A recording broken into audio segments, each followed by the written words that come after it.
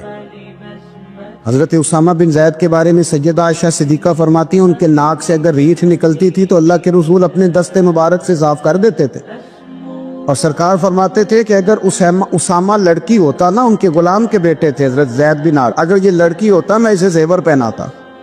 بڑے پیارے تھے، لیکن جب ان کا آخری وقت آیا نا تو 60,000 دینار کا قرضہ تھا، رشتہ داروں سے کہا، دوستوں سے کہا، یاروں سے کہا، اور قرض ادا نہیں ہو رہا تھا۔ حضرت اسامہ بن زید کہتے ہیں بڑا پریشان تھا۔ جب حد ہو گئی نا تو حضرت اسامہ بن زید فرمانے لگے جاؤ کوئی حسین ابن علی کو خبر کرو، ان سے کہو میں نا غلام ہوں آپ کے نانا کا، مقروض دنیا سے چلا گیا تو کیا بنے گا۔ امام حسین کو خبر ملی تو دوڑے آئے۔ لاجپال اس پیر کو نہیں کہتے جو تگڑا نذرانہ لے کے تو ماتھا چوم لے، لاجپال تو اس کو کہتے ہیں کہ جب ضرورت پڑے تو وہ سر پہ موجود ہو۔ حضرت سیدنا امام حسین تشریف لائے تو جناب اسامہ بن زید رو پڑے، کہنے لگے حضور میں نے نا غلامی کی ہے آپ کے نانا کی، اور اس غلامی پہ ناز ہے، اب 60,000 دینار کا قرضہ لے کے دنیا سے جاؤں گا تو میری قبر پہ بوجھ رہے گا۔ امام حسین خادم کو بھی کہہ سکتے تھے جاؤ گھر پیسے پڑے ہیں لے آؤ، امام حسین خود گئے، چادر روڑ کے تو اس کی اوٹ میں بکل میں 60,000 دینار چھپا کے لائے، اور جناب اسامہ بن زید کے سامنے رکھ کے کہنے لگے اسامہ یار پیسے رات کو ہی آئے تھے، میں سوچ رہا تھا مجھے تو ضرورت نہیں، اللہ نے کس کا نصیب میرے گھر میں بھیج دیا، مجھے تو حاجت ہی نہیں تھی، اب پتہ چلا پیسے تیرے تھے، اللہ نے حسین کی ڈیوٹی لگائی ہے کہ جا کے دے آ۔ حضرت اسامہ بن زید رو پڑے، فرمانے لگے اللہ آپ کو بہترین صلہ عطا فرمائے۔ امام بڑا ہی پیار کرتے تھے، گھوڑے پہ جا رہے تھے، کچھ فقیر غریب لوگ بیٹھ کے روٹی کھا رہے تھے، کھا رہے تھے سڑک کے کنارے، تو امام زین العابدین فرماتے ہیں کہ جب امام حسین گزرے تو انہوں نے آواز دی حضور دل کرتا ہے ہمارے ساتھ بیٹھ کے روٹی کھائیں۔ کائنات کے مالک و مختار کے نواسے اور دنیا کے سب سے بڑے شہزادے گھوڑے سے اترے اور غریبوں کے ساتھ سڑک پہ بیٹھ گئے، روٹی کھانے لگے اور دیر تک کھاتے رہے، اور جب فارغ ہو گئے تو فرمانے لگے کھانے کی ضرورت بھی نہیں تھی، حاجت بھی نہیں تھی، پر تم نے آواز دی تو دل رکھنے کو بیٹھ گیا تھا، اگر اجازت دے تو چلا جاؤں۔ یہ مزاج تھا، یہ طبیعت تھی۔ آپ کے ایک بھائی ہیں چھوٹے حضرت محمد بن حنفیہ نام ہے، حضرت مولا علی شیر خدا رضی اللہ تعالیٰ عنہ کی دوسری بیوی سے۔ ایک دن حضرت امام حسین ان کے گھر میں بیٹھے تھے تو کسی بات میں نا اختلاف رائے ہو گیا، تو امام علی مقام ناراض ہو گئے، فرمایا آج کے بعد تیرے گھر نہیں آؤں گا، رومال اٹھایا چلے گئے۔ لوگوں نے حضرت محمد بن حنفیہ رضی اللہ تعالیٰ عنہ سے کہا حسین تو ناراض ہو گئے کبھی نہیں آئیں گے۔ آپ فرمانے لگے بھائی تمہارا ہے کہ میرا؟ جی بھائی تو آپ کے ہیں۔ فرمایا اگر کہو تو چند منٹوں میں حسین واپس آئے؟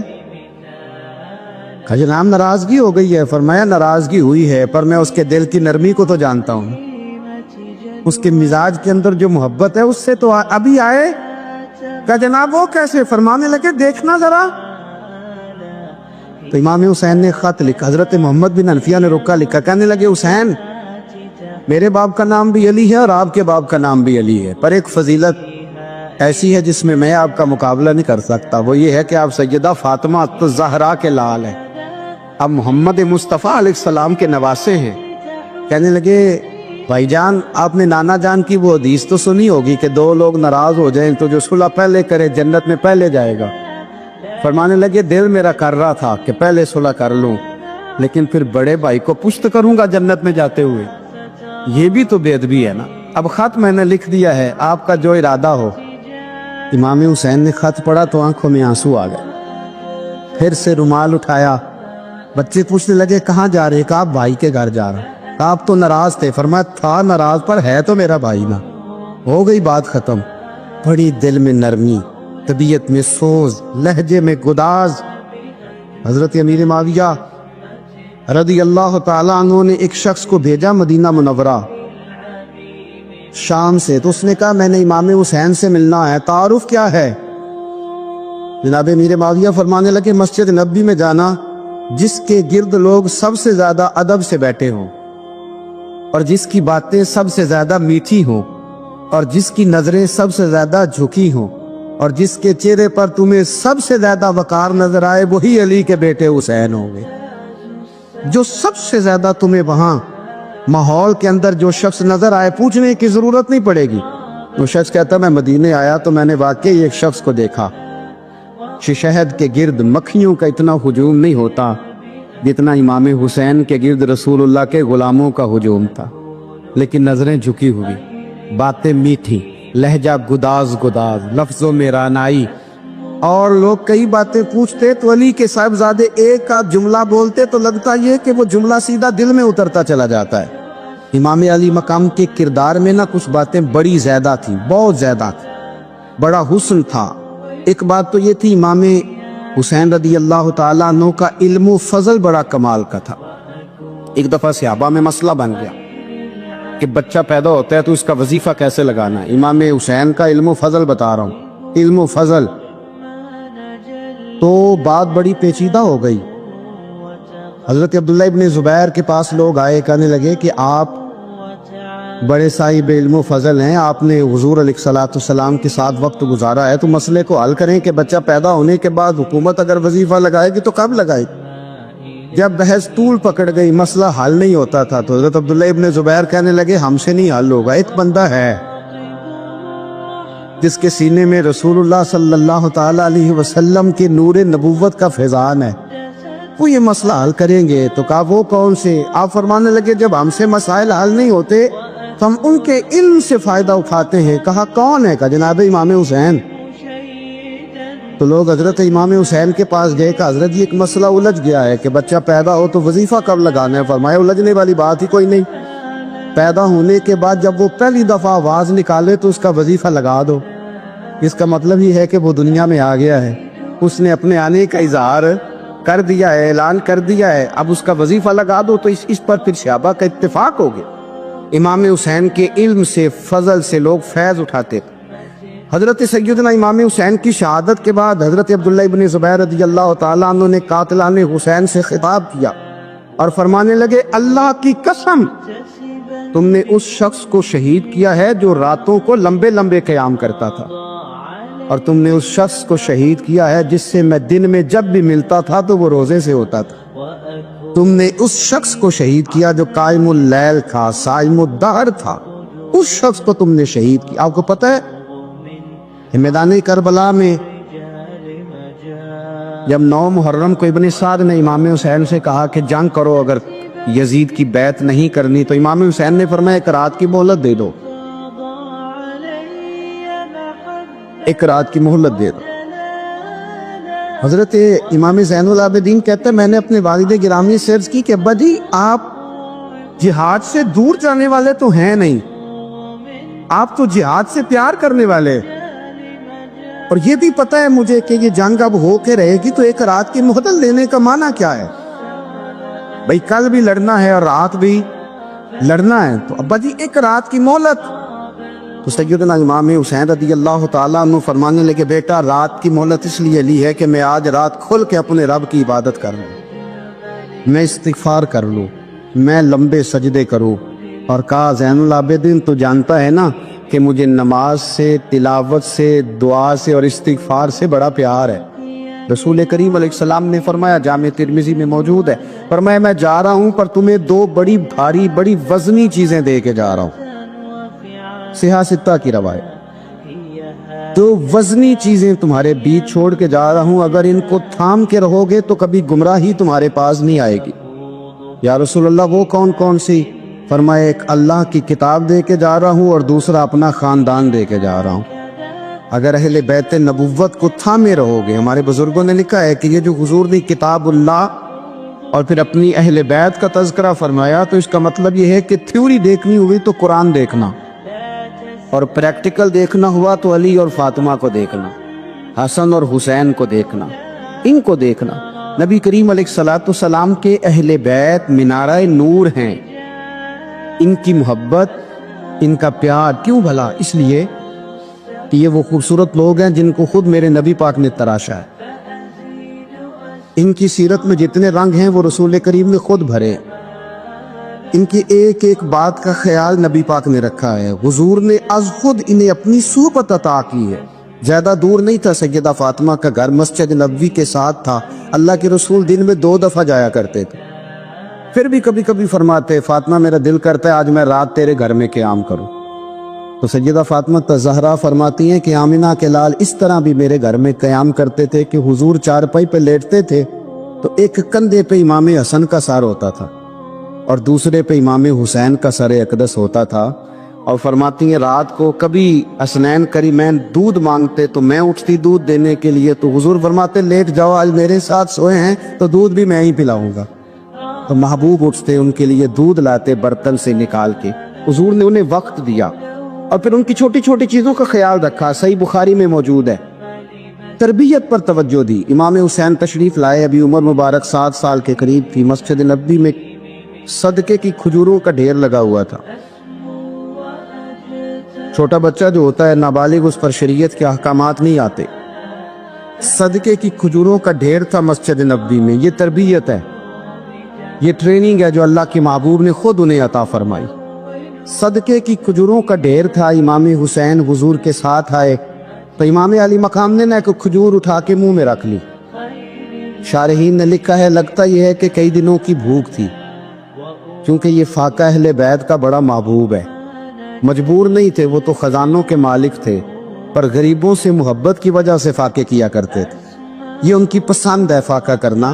تو ایک کھجور امام علی مقام نے رکھ لی تو اللہ کے رسول نے گلے میں انگلی ڈال کے نکال دی اور فرمایا حسین یہ صدقہ ہے، یہ میری اہل بیت کے لیے درست نہیں ہے۔ حضور نے خود تربیت کی، اور پھر سیدہ فاطمہ الزہرا نے نا اپنے بچوں کو تراشا، ان پر محنت کی۔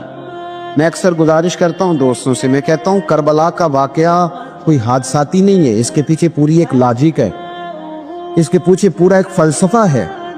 ایسے ہی کوئی آدمی 3 دن بھوکا پیاسا رہ سکتا ہے؟ کسی آدمی کو صبح اس نے کھانا کھایا اور شام تک کھانا نہ ملے تو ٹانگیں کانپتی ہیں۔ رمضان المبارک میں عبادت کی نیت سے روزہ رکھنے والے بھی شام کو بڑے پریشان ہو جاتے ہیں، پر مسلسل 3 دن کھانا نہ کھایا جائے اور پانی نہ پیا جائے، اور حال یہ ہے کہ وہی آدمی تلوار لے کے میدان میں نکلے اور اس کی حالت یہ ہو کہ لوگ اس کی آگے دوڑنا شروع کر دیں، ہزاروں کی فوجیں تاب نہ لا سکے۔ علی کا گھر بھی وہ گھر ہے کہ جس گھر کا ہر ایک بچہ جسے دیکھو وہی شیر خدا معلوم ہوتا ہے۔ یہ کوئی آسان ہے؟ اس کے پیچھے پوری ایک اس کے پیچھے فلسفہ ہے۔ امام راضی کی تفسیر کبیر دیکھیے گا، حضرت امام حسین کی وہ شخصیت تھی کہ مشکات میں حدیث ہے، نبی پاک صلی اللہ تعالی علیہ وسلم کی چچی جناب ام فضل صبح صبح گھبرائی حضور کی بارگاہ میں آئی، عرض کی یا رسول اللہ صلی اللہ علیہ وسلم آج میں نے عجیب خواب دیکھا ہے، میں ڈر گئی ہوں۔ حضور نے فرمایا چچی کیا دیکھا؟ عرض کی حضور میں نے دیکھا ہے کہ آپ کے وجود کا گوشت کا ایک ٹکڑا کٹ کے میری جھولی میں آ گیا۔ حضور یہ کیا ہے؟ تو محبوب خواب سن کے مسکرائے، فرمایا چچی یہ پریشانی والا خواب نہیں، یہ تو خوشی والا خواب ہے، اللہ فاطمہ کو بیٹا عطا کرے گا اور وہ تیری گود میں کھیلا کرے گا، چونکہ وہ میرے وجود کا ٹکڑا ہوگا لہذا خواب تجھے یہ آئی ہے۔ تو امام حسین پیدا ہوئے، امام حسن کی عمر ابھی 11 مہینے تھی، تو نبی پاک نے امام حسین کو جناب ام فضل اپنی چچی کی گود میں دے دیا کہ فاطمہ کے لیے دونوں بچے سنبھالنا مشکل ہوگا۔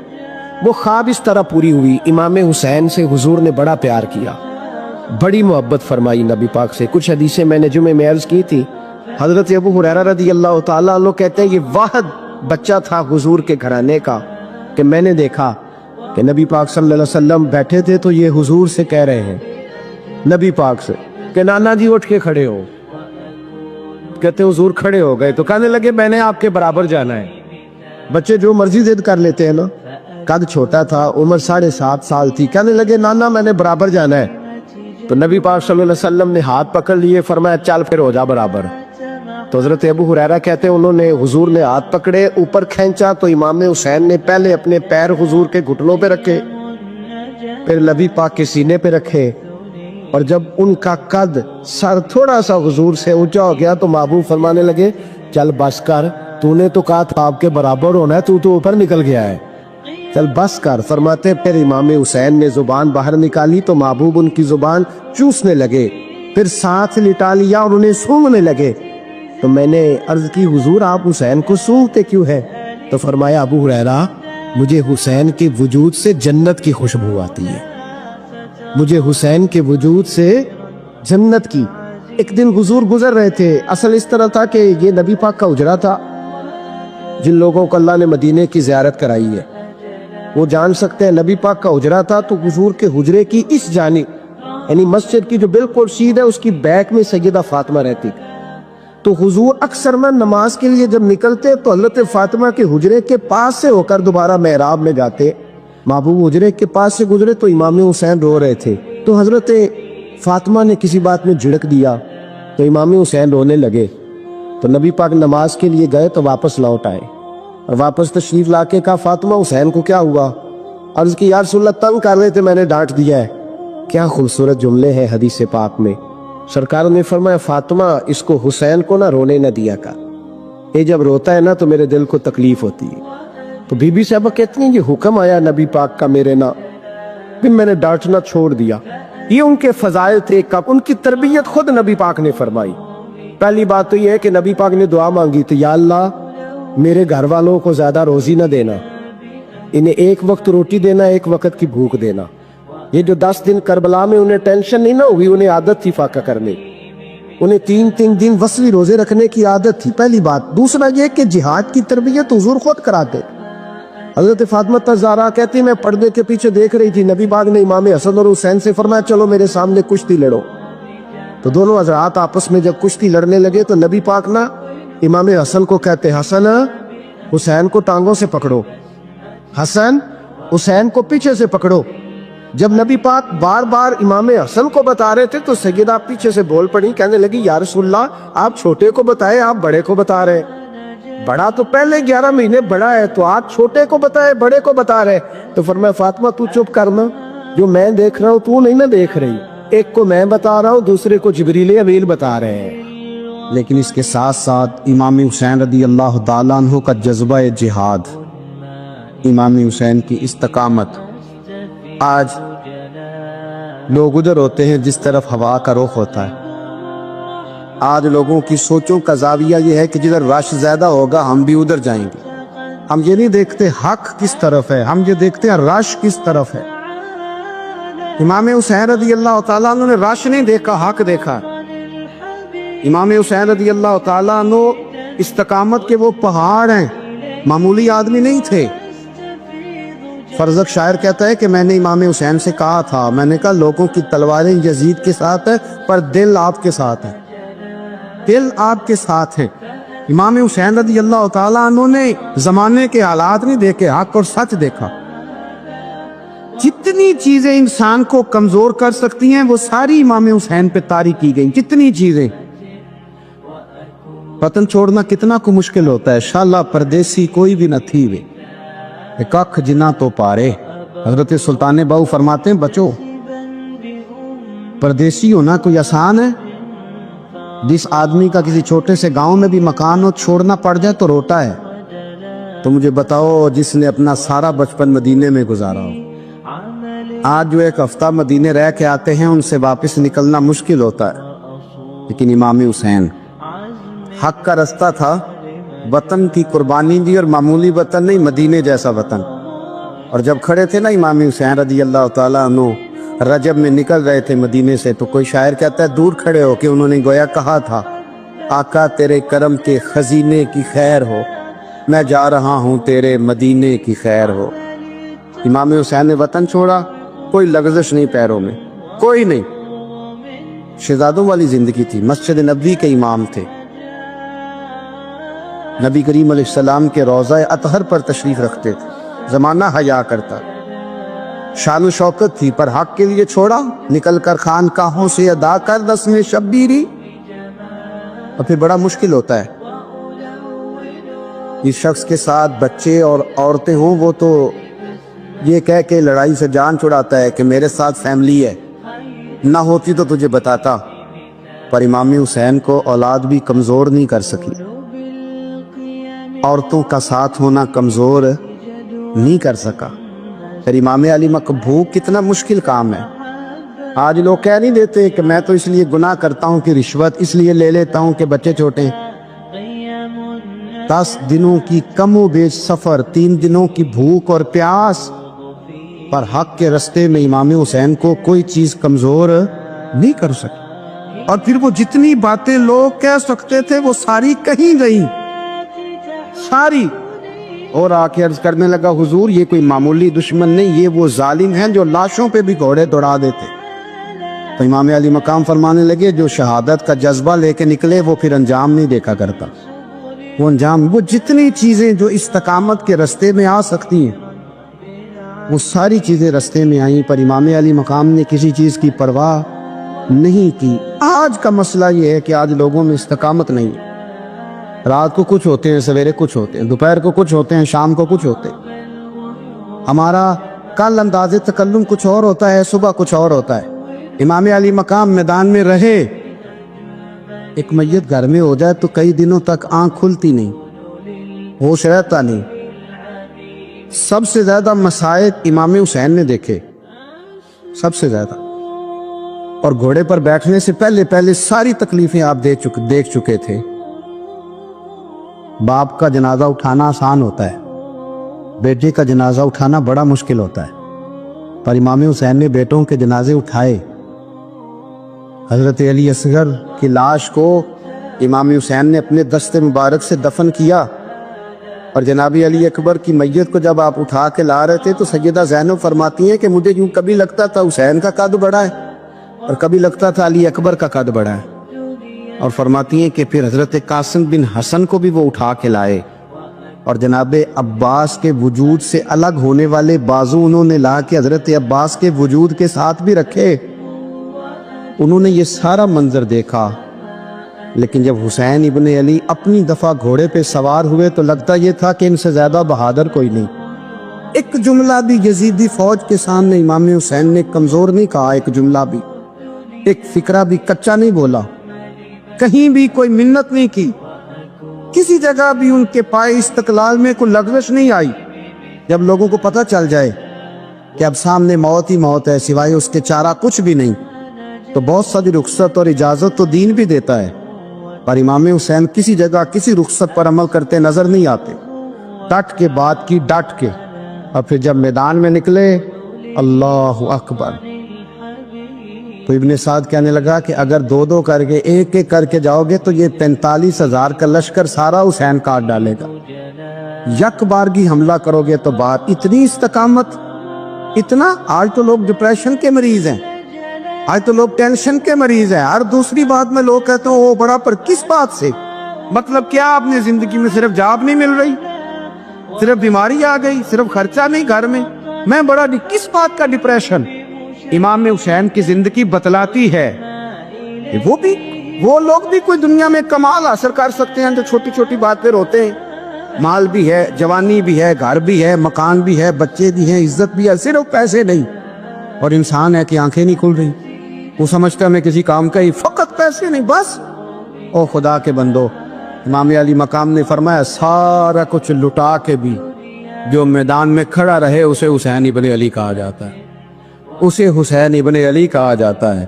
حسین ابن علی کی شان رفت کوئی کیا جانے، حسن جانے، علی جانے، نبی جانے، خدا جانے، کون جانے امام علی مقام کا معیار۔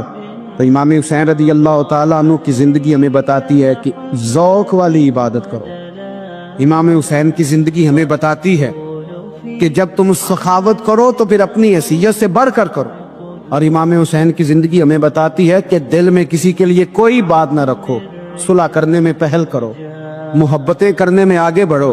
اور امام حسین کی زندگی ہمیں بتلاتی ہے کہ جب دنیا میں تم نے کچھ کرنا ہے تو پھر ڈٹنا بھی سیکھو، پھر کھڑے ہونا بھی سیکھو۔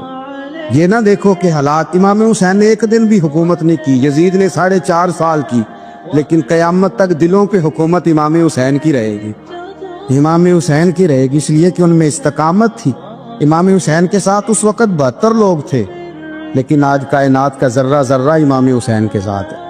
اس کا مطلب ہے وقت لگتا ہے، نظریہ غالب آ ہی جایا کرتا ہے، تو استقامت والی زندگی گزارے۔